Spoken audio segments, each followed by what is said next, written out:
Pernahkah Anda membayangkan tinggal di sebuah negara yang tengah dalam keadaan darurat seperti perang di Ukraina atau Afghanistan yang jatuh ke tangan kelompok separatis?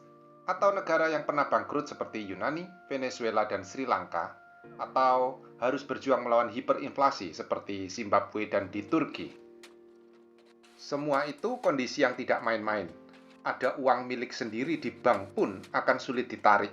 Jadi jangankan dipindahkan ke luar negeri, ditarik tunai pun dibatasi minim sekali setiap harinya. Padahal saat ini kita hampir tidak bisa mengirim uang ke luar negeri tanpa diawasi oleh pemerintah lewat perbankan. Meski uang adalah lembaran yang nilainya dijamin oleh negara, tapi jangan lupa, ini kita dapatkan dari hasil kerja kita. Lucu juga bila aktivitas keuangan kita ke luar negeri pun dibatasi oleh bank.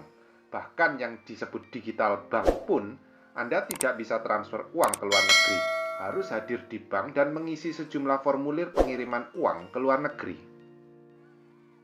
Ini adalah penjara yang diciptakan oleh sistem modern agar sejumlah kecil populasi manusia yang berkuasa dapat mengendalikan keuangan sebagian besar populasi manusia biasa.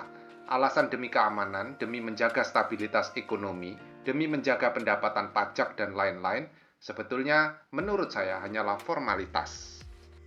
Karena bila terjadi situasi darurat politik, ekonomi, sosial, orang-orang biasa pastilah jadi korban empuk tidak berdaya.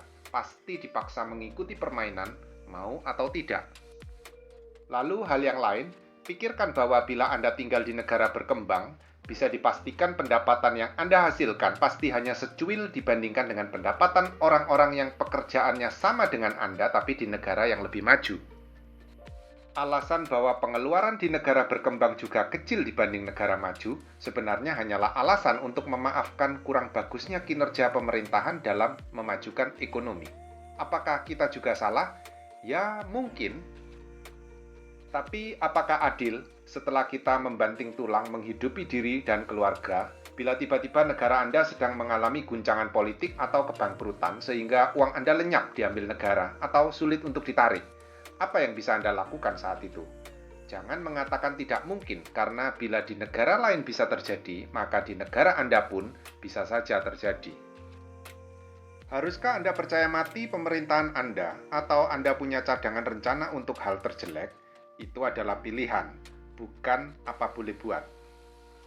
Disinilah peran cryptocurrency atau token dan blockchain-nya, yaitu adalah kendaraan untuk berhubungan dengan komunitas seluruh dunia dalam keuangan dan perdagangan. Cakupannya seluruh dunia tanpa melalui institusi yang diatur seperti bank, sehingga biayanya sangat kecil. Inilah yang disebut desentralis. Kita mempunyai kekuatan, kesempatan untuk punya keuangan yang sama kuat dengan orang-orang lain di seluruh dunia, dengan menumpang pada teknologi, investasi, pengetahuan, dan aktivitas bisnis mereka. Teknologi blockchain dan kripto ini dianggap ancaman terhadap dunia keuangan oleh negara-negara yang tidak punya komoditas kuat tetapi punya uang yang berlimpah. Dan mereka ini berusaha keras untuk mengawasi siapa saja yang bertransaksi di situ. Itulah kenapa lalu muncullah blockchain dengan fitur privasi tinggi yang transaksi-transaksi keuangan di dalamnya tidak terlihat sama sekali. Itulah Monero. Ingat bahwa rahasia bukanlah kejahatan selama Anda tidak melakukan kejahatan. Anda bisa memanfaatkan kerahasiaan agar uang Anda aman. Tahukah Anda, Monero Blockchain baru saja membuat hard fork untuk upgrade Bulletproof Plus mereka pada ketinggian 2.688.888 tanggal 13 Agustus lalu, mundur dari bulan Juli yang diperkirakan. Bulletproof Plus Upgrade punya beberapa fitur fungsi peningkatan dibandingkan algoritma lamanya, yaitu meningkatkan keamanan privasi serta meningkatkan kecepatan transaksi per detik. Apa itu hard fork? Apa itu blockhead? Apa saja tambahan pada Bulletproof Plus? Dalam beberapa menit ke depan, saya Adi akan mengulas ini dengan ringkas dan cepat. Manfaatkan fitur show transkrip pada bagian bawah deskripsi konten ini agar Anda bisa melihat teks dari monolog saya ini dan bisa berpindah ke bagian yang Anda perlukan saja. Monero adalah salah satu blockchain tertua yang merupakan salah satu fork paling sukses dari Bitcoin. Blockchain dapat diibaratkan sebuah kesepakatan bersama oleh para pengguna di dalamnya. Kesepakatan mengenai instrumen apa yang dipakai, aturan mainnya bagaimana, siapa yang punya kewenangan mencatat, berapa besar suplai koin yang akan dilepas ke pasar lewat mekanisme insentif pencatat, dan atau lewat mining atau staking, dan lain-lain. Semua transaksi yang terjadi antar orang disebut nodes dalam hal ini akan tercatat secara permanen, tidak bisa dihapus di dalam blok-blok arsip yang dirangkai panjang sepanjang perjalanan waktu. Ini kenapa dinamakan blockchain. Lalu bila suatu hari ada ketidaksepakatan atau justru sepakat untuk mengubah sistem lama menjadi baru, maka karena blockchain tidak bisa diputus, tidak bisa dihentikan, tidak bisa diubah-ubah, tentunya harus ada cara lain untuk dibuatkan percabangan baru. Cabang chain yang baru inilah yang nantinya diteruskan perjalanan catatannya, sedangkan cabang chain yang lama tidak dipakai lagi. Inilah yang disebut proses fork. Monero sendiri adalah fork dari Bitcoin, tetapi keduanya sama-sama meneruskan perjalanan histori transaksinya sendiri-sendiri dengan instrumen koin yang berbeda. Monero punya koin yang disebut XMR dan Bitcoin mempunyai BTC. Mengenai Monero, teman-teman bisa menonton pada konten kami yang linknya ada di kanan atas layar Anda dan di deskripsi konten ini.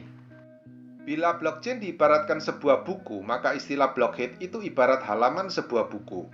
Tentunya bila ingin melakukan fork, harus ada kesepakatan di antara semua pengguna blockchain. Pada blockhead mana protokol baru akan dimulai. Fork itu seperti kita menuliskan lebih dari satu cerita pada halaman sama. Bila kedua alur cerita diteruskan, maka itu akan menjadi dua buku yang berbeda akhirnya. Itulah yang terjadi pada Bitcoin, Monero, Bitcoin Cash, Bitcoin Gold, Bitcoin Diamond, dan Bitcoin Standard Value. Sedangkan fork pada Monero kali ini tidak berganti buku, tapi hanya berganti ke cara penulisan saja. Ibarat bentuk huruf, alinea, ukuran huruf dibuat berbeda. Apa saja sih yang baru di sini maksudnya? 1. Akan terjadi peningkatan ring size Monero dari 11 menjadi 16. Monero seperti kita tahu adalah satu-satunya wallet dengan fitur privasi terkuat. Siapa bertransaksi dengan siapa, berapa banyak, data semacam itu tidak bisa terlihat oleh orang lain, tidak seperti pada blockchain yang lain. Untuk jelasnya bagaimana sebuah blockchain bisa ditelusuri, siapa saja bertransaksi dan berapa nilai transaksi, teman-teman bisa menonton konten saya tentang itu. Link saya sediakan di kanan atas dan di deskripsi konten ini. Di dalam Monero, setiap ada satu tanda tangan digital pengirim dan satu tanda tangan penerima, akan diacak oleh tanda tangan palsu. Data palsu ini bukan sembarangan palsu, tapi memang benar-benar ada, tapi itu sudah pernah terjadi di masa lalu. Oleh blockchain ini diacak, ditampilkan lagi, sehingga membingungkan siapapun yang ingin melacak transaksi-transaksi. Kalau di blockchain lain, justru hal semacam ini dicegah, karena bahaya peretasan yang disebut double spending attack, yang artinya bisa saja kita punya sebuah koin kripto dipakai berulang kali bila catatan transaksi masa lalu dipindahkan ke masa kini. Namun uniknya, di Monero blockchain ini dibuat agar bisa membedakan mana yang palsu dan mana yang asli tentunya. Sehingga kita tidak akan bisa meretas Monero dengan serangan double spending semacam itu. Setiap satu tanda tangan digital akan diacak dengan 16 tanda tangan palsu yang seakan juga melakukan transaksi pada saat bersamaan. Hal kedua dalam Bulletproof Plus kali ini adalah pengurangan ukuran file tiap transaksi yang dicatat dalam blockchain sebesar 5-7% karena peningkatan mekanisme multi-signature mereka. Dengan memperkecil ukuran file, ini ibarat menyederhanakan proses pencocokan saat bertransaksi sebesar 40% sehingga transaksi bisa lebih cepat tanpa mengurangi keamanan dan meminimalkan biaya. Saat ini banyak lembaga pertahanan dan keamanan negara dunia memusuhi koin-koin kripto dengan fitur privasi seperti Monero, Zcash, dan Dash. Namun hanya Monero lah yang betul-betul misterius dan sama sekali tidak mau berkompromi dengan lembaga keuangan resmi negara manapun. Sebuah perusahaan keamanan bernama CipherTrace pernah mengklaim telah mendapatkan formula untuk membongkar rahasia privasi Monero dan bahkan punya hak cipta untuk itu. Tapi, sampai dengan detik ini boleh dikatakan formula mereka hanyalah seperti tebakan kemungkinan terbaik yang tidak akan pernah bisa pasti.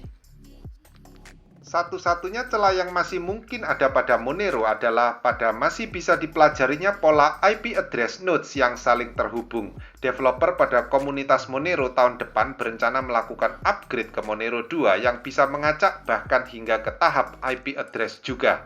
Monero juga berencana membuat bank desentral tidak di negara manapun. Saya betul-betul penasaran juga bagaimana mereka mewujudkannya, dan sejujurnya saya berharap mereka berhasil.